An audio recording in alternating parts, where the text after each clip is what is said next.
Hello guys, welcome back to my channel. Today I'm just going to be doing this interesting, easy looking hairstyle for this Valentine's Day. I know I'm a bit late, but better late than never. So I'm just going to go ahead and get started. Okay, I'm going to brush my hair without any tangles or knots. And I'm real quick, I'm going to pick up a little hair from one side and bring it to the other side. And then I'm going to tie it with a hair elastic and make a little mini ponytail. And then I'm going to make a hole. And then I'm going to pull through my ponytail and then tuck it out like that.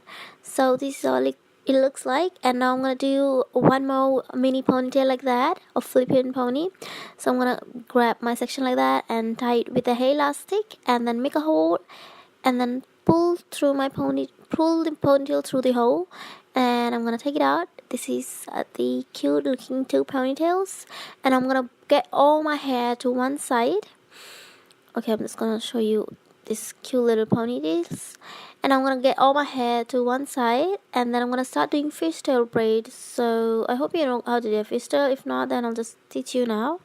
So I'm gonna pick up hair from one section and give it to the other one, like passing on these sections or like exchanging them, like pick a little hair from one section and give it to the other, and again pick up hair and give it to the other section. It should make an X in between, and if it is, then it's like a fishtail braid. So I'm gonna pick up hair from one section, give it to the other one, so it's like passing on the sections, and it should make an X in between. So that's what the fishtail braid looks like.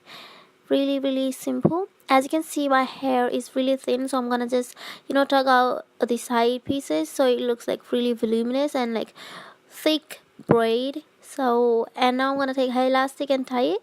You can go even further, but I'm just gonna stop right here. So this is the hairstyle. This is how the hairstyle turned out to be. You can just take a little flower or any accessory and you can just accessorize your braid, but I haven't done it because I want all the eyes on my braid, so that's why. So this is how my hairstyle looks like. Really simple. I hope you like it, and I'll see you guys in the next video. Bye everyone.